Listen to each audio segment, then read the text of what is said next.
Police পাহারায় জাতীয় press ক্লাবের সামনে বিএনপির 1 ঘন্টার সমাবেশ। আবারও নির্দলীয় সরকারের অধীনে নির্বাচন দাবি, বাতিল চায় ডিজিটাল নিরাপত্তা আইন। জেলে যেতেই হবে সরকার দলীয় এমপি হাজী সেলিমকে, আপিল করতে হবে কারাগার থেকে, বলছেন আইনজীবীরা। সম্পদের তথ্য গোপনের দায় থেকে খালাস দেয় সংক্ষুব্ধ দুদক। প্রান্তিক জনপদের সেবা দিতে উপজেলার স্বাস্থ্য কমপ্লেক্সে চালু হলো বিনামূল্যে চক্ষু চিকিৎসা। 70টি কর্নার উদ্বোধন করলেন প্রধানমন্ত্রী, মিলবে বিশেষজ্ঞের পরামর্শ। কল্পকাহিনী স্পাইডারম্যানকেও হার মানায় চট্টগ্রামের জেল পলাতক রুবেল। লাফিয়ে ডিঙিয়ে যায় 18 ফুট উচ্চতার দেয়াল। কারাগারে আসামিদের মানসিক নিরাপত্তা দেওয়ার পরামর্শ। চট্টগ্রামে খাল দখল করে গড়ে ওঠা বেসরকারি বিশ্ববিদ্যালয়ের 18 তলা ভবনে উচ্ছেদ অভিযান। গুড়িয়ে দেওয়া হচ্ছে অবৈধভাবে গড়া বর্ধিত অংশ।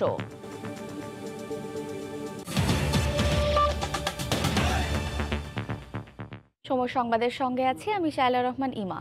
আন্দোলনে ব্যর্থ হয়ে বিএনপি এখন প্রতিপক্ষ হিসেবে জনগণ ও পুলিশকে দাঁড় করিয়েছে বলে মন্তব্য করেছেন আওয়ামী লীগ সাধারণ সম্পাদক ওবায়দুল কাদের। দুপুরে তার সরকারি বাসভবন থেকে ভিডিও কনফারেন্সে বক্তব্যে একথা বলেন। এ সময় অনিয়ম, দুর্নীতি ও দলের শৃঙ্খলা বিরোধী কার্যকলাপে কেউ জড়িত থাকলে ছাড় না দেওয়ার হুঁশিয়ারি দেন তিনি।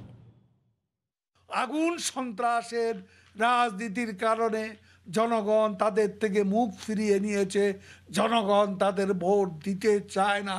সেটার জন্য নির্বাচন কমিশনও দায়ী নয়, সরকারও দায়ী নয়। তারা অভিযোগ করছে দেশে নাকি মত প্রকাশের স্বাধীনতা নেই। তাহলে প্রতিদিন সভা সমাবেশ করে ইচ্ছে মতো সরকারের বিরুদ্ধে, এমনকি প্রধানমন্ত্রীর বিরুদ্ধে অন্ধ সমালোচনা করে যাচ্ছে তারা কিভাবে? জেলে যেতেই হবে ঢাকা 7 আসনের সরকার দলীয় এমপি হাজী সেলিমকে। কারাগারে থেকেই রায়ের বিরুদ্ধে আপিল করতে হবে তাকে, জানিয়েছেন আইনজীবীরা।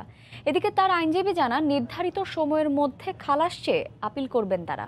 অন্যদিকে দুদক আইনজীবী বলছেন সম্পদের তথ্য গোপনের অভিযোগ থেকে খালাস দেওয়ার রায়ের বিরুদ্ধেও তারা করবেন আপিল। সেনা সমর্থিত তত্ত্বাবধায়ক সরকারের আমলে মামলা ও দণ্ড হলেও 14 বছর ধরে জামিনে আছেন হাজী সেলিম। বুধবার প্রায় 27 কোটি টাকার জ্ঞাত আয় বহির্ভূত সম্পদ অর্জনের মামলায় 10 বছরের সাজা বহাল থাকার পর জেলে যেতে হচ্ছে আলোচিত এই এমপিকে। এমনকি এমপি পদের সুতোয় পড়েছে টানও। দণ্ডিত হওয়ার পর হাজী সেলিমের বাসায় গিয়েও তাকে পাওয়া যায়নি। এমনকি স্থানীয় জনগণও এ বিষয়ে কেউ মুখ খুলতে রাজি নন। তবে রায়ের পর আইনজীবীকে নিজের হতাশার কথা জানিয়েছেন তিনি। তার আইনজীবী বলছেন আইনে বেঁধে দেওয়া সময়ের মধ্যেই খালাস চেয়ে তারা আপিল করবেন, তবে এর আগে তাকে যেতে হবে জেলে। আমরা রায়টা পাবো, রায়টা পাওয়ার পর আমরা কোর্টে সারেন্ডার করব।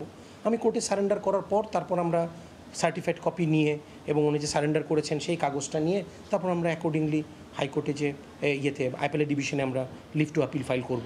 কাস্টাডিতে যেতে হবে, ওনার শারীরিক ব্যাপার আছে, আমরা অ্যাপেলেট ডিভিশনে তো আমরা আপিলটা ফাইল করতেই পারবো 30 দিনের মধ্যে। দুদক আইনজীবী বলছেন সম্পদের তথ্য গোপনের দায় থেকে খালাস দেয়ায় তারাও সংক্ষুব্ধ। প্রস্তুতি নিচ্ছেন তার সাজা বাড়ানোর আপিল করার। মাননীয় বিচারপতি মহোদয় পুরো সম্পদ বিবরণী ঘেঁটে দেখলো ওনার কোনো লিগ্যাল সোর্স অফ ইনকাম নেই। তথ্য গোপনে যে খালাস দিয়েছে সেটা দুর্নীতি দমন কমিশনের আজকালের মধ্যে সিদ্ধান্ত হবে আপিল করার বিষয়ে, এবং দ্যার ইজ এভরি পসিবিলিটি এটা আপিল করবে দুর্নীতি দমন কমিশন। হাজী সেলিমের রাজনৈতিক যাত্রা শুরু 90 দশকের শেষের দিকে। এর মধ্যে ঘটেছে দল বদলের ঘটনা। এই সময়ে বেড়েছে রাজনৈতিক পদ এবং প্রতিপত্তি দুটোই। দুর্নীতির মামলায় হাজী সেলিম কবে যাচ্ছেন জেলে সেটি এখন সবার আগ্রহের বিষয়। আফজাল হোসেন, সময় সংবাদ, ঢাকা। করোনা টিকা নেওয়ার সময় অবশ্যই নিবন্ধন করতে হবে। এক্ষেত্রে যাতে কোনো বিশৃঙ্খল পরিস্থিতি তৈরি না হয় সেদিকে সজাগ দৃষ্টি রাখার আহ্বান জানিয়েছেন প্রধানমন্ত্রী শেখ হাসিনা। সকালে ভিডিও কনফারেন্সে 20 জেলার 70 উপজেলা স্বাস্থ্য কমপ্লেক্সে স্থাপিত কমিউনিটি ভিশন সেন্টারের উদ্বোধন করে একথা বলেন তিনি।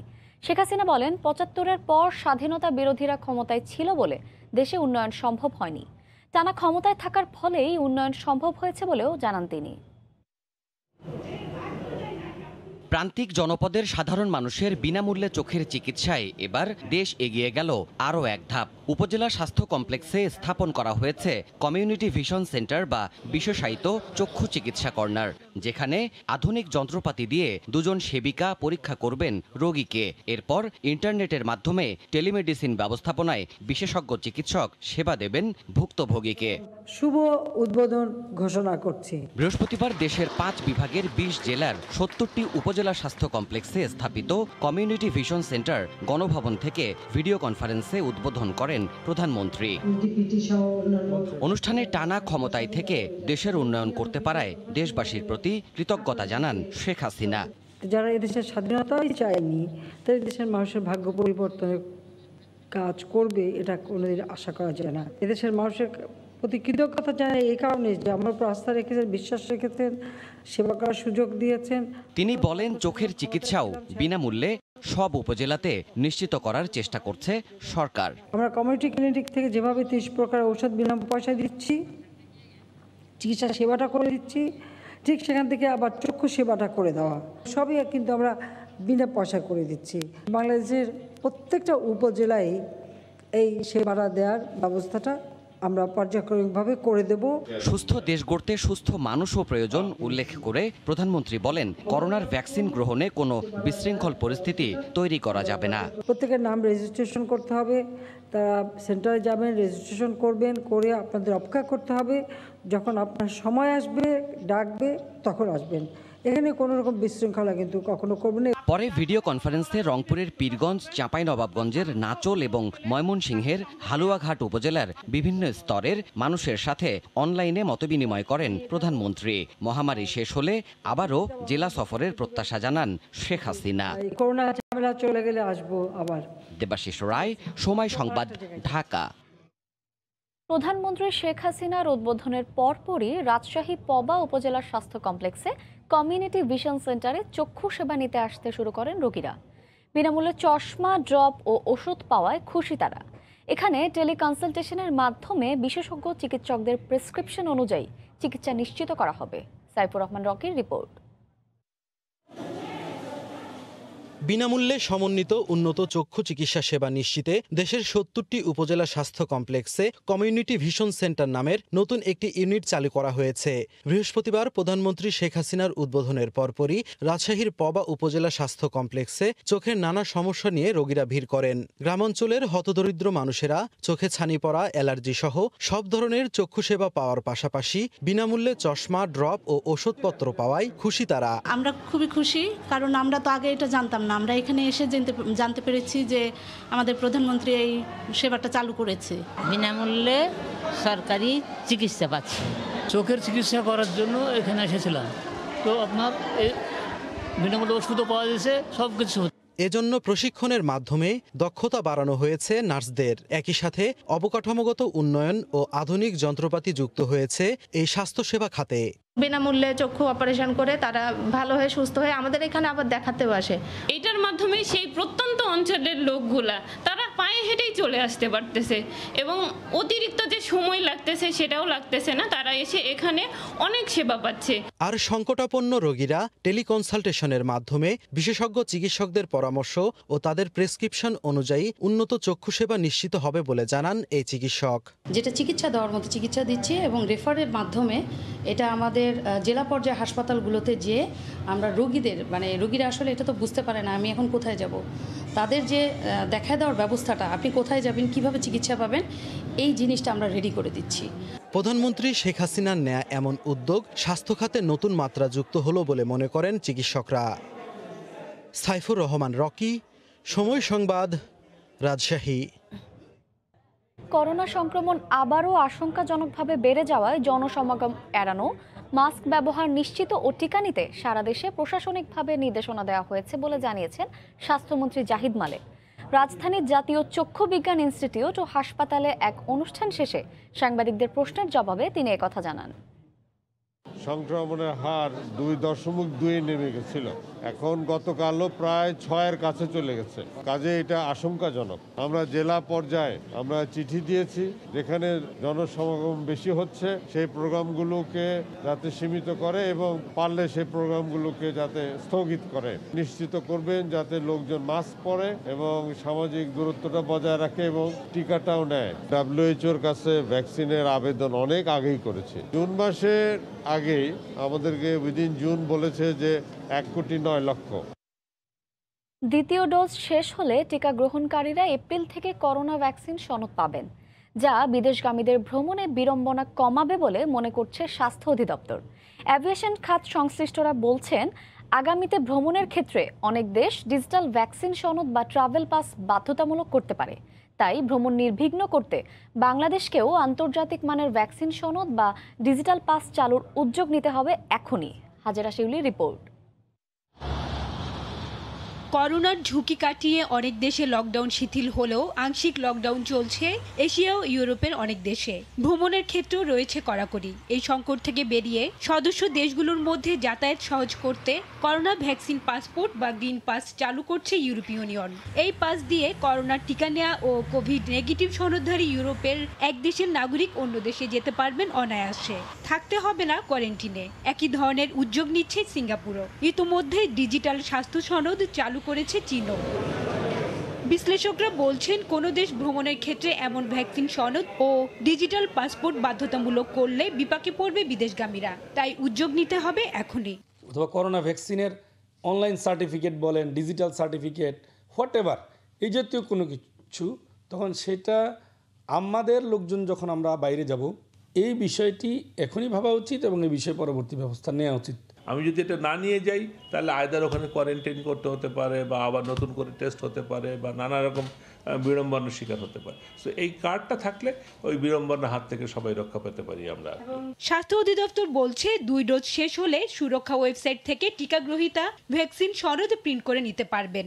এই সনদটিকে ডিজিটাল পাস বা ইমিউন পাসপোর্ট আকারে চালুর বিষয়ে কাজ চলছে। দ্বিতীয় ডোজ যখন শেষ হয়ে যাবে তখন টিকা গ্রহণের একটি সনদ কিন্তু টিকা গ্রহীতা পাবেন। বাংলায় থাকবে, ইংরেজিতে থাকবে। ডিজিটাল পাসপোর্টের যে কনসেপ্টটি নতুন এসেছে, এটি আলোচনায় এসেছে, কেউ কেউ সেটি ডেভেলপ করেছে। এটি আইসিটি মন্ত্রণালয়ের সঙ্গে স্বাস্থ্য অধিদপ্তর, MIS একসঙ্গে কাজ করে এই বিষয়টি যখন আমরা একটা চূড়ান্ত রূপরেখায় পৌঁছাতে পারবো, আপনাদের মাধ্যমে আমরা জাতিকে জানিয়ে দেব। করোনা নেগেটিভ সনদের পাশাপাশি বর্তমানে বিশ্বের অনেক দেশেই ভিনদেশীদের জন্য প্রাতিষ্ঠানিক কোয়ারেন্টিন বাধ্যতামূলক। হাজেরা শিউলি, সময় সংবাদ, ঢাকা। আন্তর্জাতিক বাজারে বুকিং রেট বাড়তে থাকায় অস্থির দেশের তেলের বাজার। খাতুনগঞ্জে সয়াবিন ও পাম অয়েলের দাম প্রতি মণে বেড়েছে 200 থেকে 250 টাকা পর্যন্ত। তবে আবার বাড়তে শুরু করেছে পেঁয়াজের দাম। নূরজামাল আতিকের ক্যামেরায় শফিকুল আলমের প্রতিবেদন।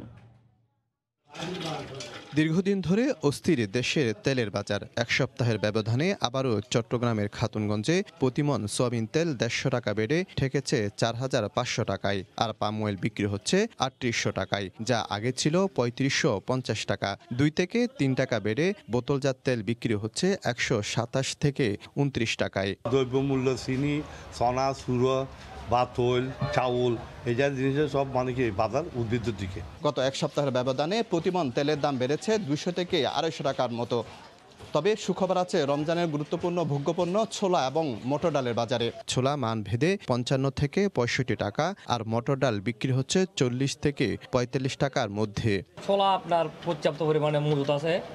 আপনার ডাবলির দামটা মোটর যেটা, সেটা একটু আপনার বিদেশি বুকিং বেশি হওয়ার কারণে ওই দামটা একটু বাড়ছে। বাজার স্বাভাবিক আছে, তেমন বেশি বাড়তিও না কমতিও না, মোটামুটি স্থিতিশীল আছে। এদিকে আদা আর রসুনের দাম পর্যায়ক্রমে কমলেও আবারও বাড়তির তালিকায় পেঁয়াজ। কয়েকদিনের ব্যবধানে 60 টাকা পর্যন্ত বেড়েছে দেশীয় পেঁয়াজের দাম, আর ভারতীয় পেঁয়াজ কেজি প্রতি বিক্রি হচ্ছে 45 টাকায়। গত সপ্তাহে পেঁয়াজ 28 থেকে 30 টাকা ছিল, এখন 35-36 টাকা বেচা বিক্রি হচ্ছে। সবরাত রোজা হিসাবে পেঁয়াজের দাম বাড়বে না, পেঁয়াজের দাম কম থাকবে। রমজানকে সামনে রেখে ভোগ্যপণ্যের মধ্যে চিনি ও ভোজ্য তেলের দাম বাড়ার সম্ভাবনার কথা জানান খাতুনগঞ্জের ব্যবসায়ীরা। শফিকুল আলম, সময় সংবাদ, চট্টগ্রাম। মাগুরায় এবার লিচুর বাগান ভরে গেছে মুকুলে মুকুলে।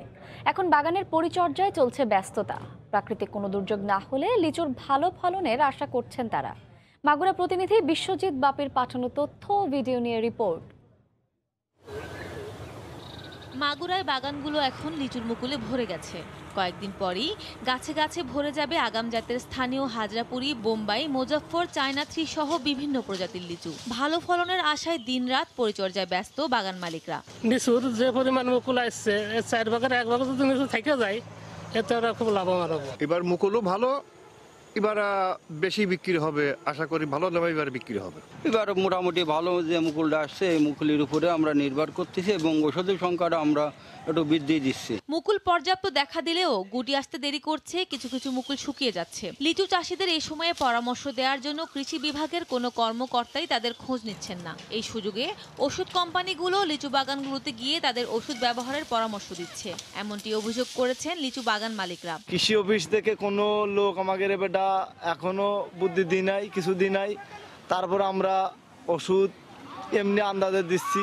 কোন কোম্পানির কি ওষুধ ব্যবহার করব, কৃষি অধিদপ্তর থেকে আমাদের এখানে কোনো লোক এ পর্যন্ত আসেননি। একজন বলল এই ওষুধ দিতে, সে ওষুধ দিলাম, এখন সেই মুকুল সব কালো হয়ে যাচ্ছে। তবে জেলা কৃষি সম্প্রসারণ অধিদপ্তরের পক্ষ থেকে কৃষকদের পরামর্শ দেওয়া হচ্ছে বলে দাবি করেছেন কৃষি অফিস। প্রত্যেকটি গাছে আমরা বলছি যে কমপক্ষে একটি ছত্রাকনাশক এবং একটি কীটনাশক দিয়ে স্প্রে করতে হবে। যখন ফল ধরবে তখন লিচু জমিতে আমরা সেচ দিতে বলি এবং এই ধরনের প্রচারণা চলছে।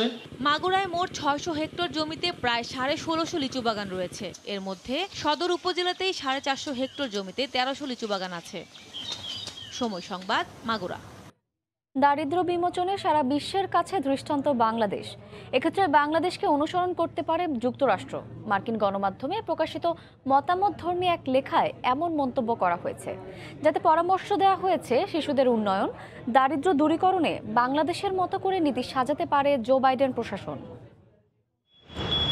বিশ্বের সবচেয়ে ক্ষমতাশীল আর ধনী দেশ যুক্তরাষ্ট্রের দীর্ঘদিনের কলঙ্ক শিশু দারিদ্র্য। মার্কিন প্রতিনিধি পরিষদে আগামী শুক্রবারই $190,000 কোটি প্রণোদনা প্যাকেজে সই করবেন প্রেসিডেন্ট জো বাইডেন। বলা হচ্ছে, কোনো রকম বাধা ছাড়া নিয়মিত ফেডারেল সরকার এই আর্থিক সহায়তা প্রদান করলে দেশটির শিশু দারিদ্র্যের হার অর্ধেকে নেমে আসতে পারে। দেশটিতে দরিদ্র সীমার নিচে বসবাসকারী 1,31 লাখ শিশু আর 57 লাখ কিশোর কিশোরীর মধ্যে অর্ধেকের আয়ের অসমতা দূর করতে আইনটি বিশেষ ভূমিকা রাখবে বলেও আশা মার্কিনদের। যদিও বাইডেন সরকারের পদক্ষেপ কতটা কার্যকর হবে তা নিয়ে সন্দিহান মার্কিন বিশ্লেষকরা। বুধবার মার্কিন গণমাধ্যম নিউ ইয়র্ক টাইমসে প্রকাশিত বিশ্লেষণধর্মী এক প্রতিবেদনে বলা হয়, বাইডেন সরকারের জন্য দারিদ্র্য বিমোচনের এক বড় উদাহরণ হতে পারে বাংলাদেশ। মতামত ভিত্তিক ওই প্রতিবেদনে তুলে ধরা হয় দারিদ্র্য দূরীকরণে বাংলাদেশের সাফল্যের কথা। ওই প্রতিবেদনে বলা হয়, স্বাধীনতার মাত্র 50 বছরেই গণহত্যা, দুর্ভিক্ষ, বড় বড় প্রাকৃতিক দুর্যোগ সহ নানা বাধা পেরিয়ে উন্নয়নশীল অনেক দেশকে ছাড়িয়ে গেছে বাংলাদেশ। বিশ্বব্যাংকের তথ্য মতে করোনা শুরুর আগে গত 4 বছর ধরে প্রতি বছর বাংলাদেশের অর্থনৈতিক প্রবৃদ্ধি ছিল 7 থেকে 8%, যা চীনের চেয়েও বেশি। আর গত 15 বছরে 2,50,00,000 মানুষ দারিদ্র্যের মতো অভিশাপ থেকে মুক্ত হয়েছে। শিশুর অপুষ্টি রোধেও ভারতের চেয়ে ঢের এগিয়ে বাংলাদেশ। শিশুদের শিক্ষা আর নারীদের কর্মমুখীকরণে বাংলাদেশ সরকারের অগ্রগতি তাক লাগানোর মতো। বর্তমানে দেশের 98% শিশুই প্রাথমিক শিক্ষার সুযোগ পায়। শুধু তাই নয়, স্কুলগুলোতে এখন ছেলেদের তুলনায় মেয়ে শিক্ষার্থীর সংখ্যাও বেশি। অথচ যুক্তরাষ্ট্রের মতো উন্নত একটি দেশে প্রতি 7 জনের মধ্যে 1 জন শিশু হাই স্কুলের গণ্ডিও পেরোয় না। আওয়ামী লীগ সরকারের সফলতার কথা তুলে ধরে মার্কিন শিশুদের দারিদ্র্য ঘোচাতে শিক্ষা নিশ্চিতকরণ, লিঙ্গ বৈষম্য দূর করে নারীর ক্ষমতায়নে মার্কিন সরকারকে বাজেটে বরাদ্দ বাড়ানোর পরামর্শ দেয়া হয় ওই প্রতিবেদনে। সৃষ্টি ঘটক, সময় সংবাদ। শিশু বয়সে টাইফয়েড একটি পা অকার্যকর হয়ে যায়। কয়েক বছর আগে ক্যান্সারে আক্রান্ত হয়ে মারা যায় স্বামীও। তারপরও 2 শিশু নিয়ে জীবনযুদ্ধের লড়াইয়ে দমেননি একটুও। রিক্সা চালিয়েই সংসার চালাচ্ছেন হার না মানার সংগ্রামী নারী রোজিনা। সুজন দামের ছবি এবং মোহাম্মদ মনির হোসেন বাদলের তথ্য নিয়ে রিপোর্ট। রিকশার চাকায় ঘুরছে সংসার জীবন। বিকলাঙ্গ এক পা নিয়ে ঘাত প্রতিঘাতে বড় কষ্টের জীবন। একাই অদম্য সাহস নিয়ে লড়ছেন পটুয়াখালীর মির্জাগঞ্জে বসবাসরত শারীরিক প্রতিবন্ধী রোজিনা বেগম। শিশু বয়সে টাইফয়েডে তার বাম পা বিকলাঙ্গ হয়ে যায়। কিশোরী বয়সেই বিয়ে হয়। জীবিকার তাগিদে স্বামীর সঙ্গে ছুটে যান ঢাকায়। এক ছেলে ও এক মেয়ের মা রোজিনা 6 বছর আগে ক্যান্সারে তার স্বামীকে হারান। নিজের ও সন্তানদের ভবিষ্যতের কথা ভেবে মির্জাগঞ্জে এক আত্মীয়ের বাড়িতে আশ্রয় নেন। রিক্সা চালিয়ে শুরু করেন নতুন জীবন। বাজারে যদি আমি 10 দুয়ারে যাই, আমার হাইটা যেতে অনেক কষ্ট হয়, তাই আমি এই কাজ বেছে নিয়েছি আমার ছেলে মেয়ে মানুষ করার জন্য।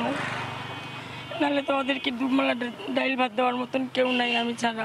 সংগ্রামী নারীর প্রতি সহানুভূতিশীল এলাকাবাসী। সে খুব অসহায় এবং পঙ্গু লোক, রিস্কে চালাই তার জীবনযাপন চলে। আমরা যদি পারি আর্থিকভাবে কয়টা ভাত দিই, পুরনো কাপড় চোপড় দিই। সুবিদখালী কলেজ রোডে একটি ভাড়া বাসায় থাকেন রোজিনা। কষ্টের সংসার নিয়ে নন, উদ্বিগ্ন দুই ছেলে মেয়ের ভবিষ্যৎ অবস্থা নিয়ে। নানা বাড়িতে এখানে আসি, মামা থেকে মামা বাড়ি গেছি। আমার মা রিক্সা চালায়, আমারও সংসার কষ্ট করে চালায়। আমি জানি না যদি আমার কোনো ক্ষেত্রে মৃত্যু হয় আমার দুইটা সন্তানের কি অবস্থা হবে। যদি আমাকে সরকার আমার দুইটা সন্তানের দিকে চাই কোনো সাহায্য করতো।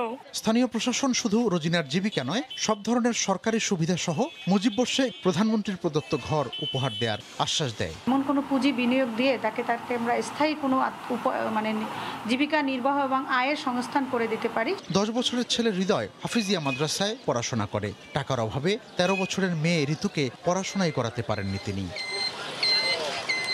সময় সংবাদ, পটুয়াখালী। এ পর্যায়ে শীর্ষ সংবাদ জানিয়ে দিচ্ছি আরেকবার। জেলে যেতেই হবে সরকার দলীয় এমপি হাজী সেলিমকে, আপিল করতে হবে কারাগার থেকে বলছেন আইনজীবীরা। সম্পদের তথ্য গোপনের দায় থেকে খালাস দেয় সংক্ষুব্ধ দুদক।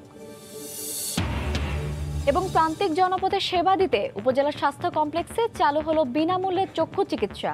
70টি কর্নার উদ্বোধন করলেন প্রধানমন্ত্রী, মিলবে বিশেষজ্ঞের পরামর্শ। এই ছিল এখনকার মতো, সঙ্গে থাকুন সময়ের।